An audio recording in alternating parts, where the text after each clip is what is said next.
বাংলাদেশের এই উৎপাদন ক্ষেত্র, আমরা একটা উৎপাদনশীল অর্থনীতি চাই।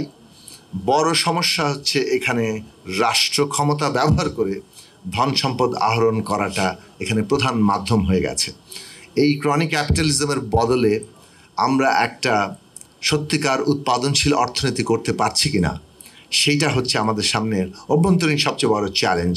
তার জন্য দরকার নতুন রাজনৈতিক বন্দোবস্ত এবং নতুন অর্থনৈতিক বন্দোবস্ত, এমনকি নতুন সাংস্কৃতিক বন্দোবস্ত। সেইটা আমরা এই শিফটের দিকে যাব। এত শহীদের রক্তের পরে এই শিফটটা একদিকে যেমন আমাদের অভ্যন্তরীণ রাজনৈতিক অর্থনৈতিক চাহিদা, আরেকদিকে এইটা বর্তমান অর্থনৈতিক এবং বৈশ্বিক চ্যালেঞ্জ মোকাবেলায় আমরা যদি এই শিফটে না যেতে পারি, খুব বেশি বিকাশের সম্ভাবনা হয়তো আমাদের আর থাকবে না। ব্যবসা বাণিজ্য তো আর প্র্যাকটিক্যালি আমরা করি না। রাজনৈতিক জায়গা থেকে বিজনেস পলিসি যতটুকু বুঝি, আমাদের মনে হচ্ছে যে এই যে গ্লোবাল সিচুয়েশনে আমরা আছি, তাতে বাংলাদেশকে কয়েকটা বিষয়ে পলিসি লেভেলে খুব দ্রুত ইকুইপড হতে হবে সেই জায়গায়, না হলে হয়তো চ্যালেঞ্জ আমরা মোকাবেলা করতে পারবো না। তার মধ্যে একটা হচ্ছে মানে প্রোডাক্ট ডাইভার্সিফিকেশন। যদি আমরা পণ্যের বৈচিত্র্যীকরণ না ঘটাই, এরকম এক পণ্যের উপর ভরসা করে থাকি, তাহলে ভবিষ্যৎ চ্যালেঞ্জ মোকাবেলা করা কঠিন হবে। আমাদের নতুন বাজার লাগবে। এক্সট্রিম মশার কয়েল প্ল্যান্ট ফাইবার দিয়ে তৈরি, ডেঙ্গু চিকুনগুনিয়া বাহি সহ যে কোনো মশার বিরুদ্ধে দেয় এক্সট্রিম সুরক্ষা। এবং প্রাইস কম্পিটিটিভনেস ডেভেলপ করতে হবে।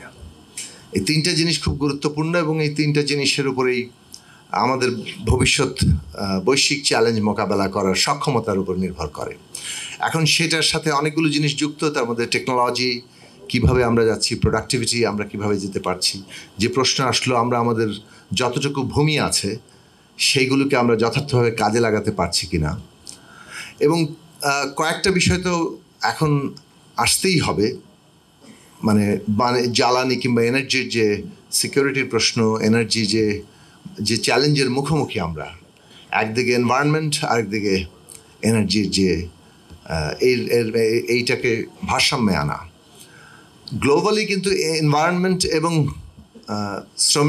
শ্রম আইন, শ্রমিকের স্বার্থ, এই দুটো কিন্তু সামনে একটা বড় চ্যালেঞ্জ।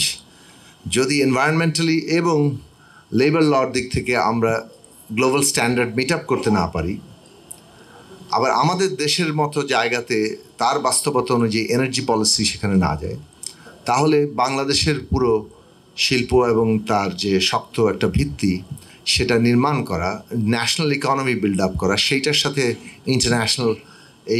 ইন্টারন্যাশনালাইজেশনের যুগে আমরা কিভাবে নিজেদের জায়গা রাখতে পারবো, নিজের পায়ের তলায় মাটি রাখতে পারবো, সেই জায়গাটা এগোবে না।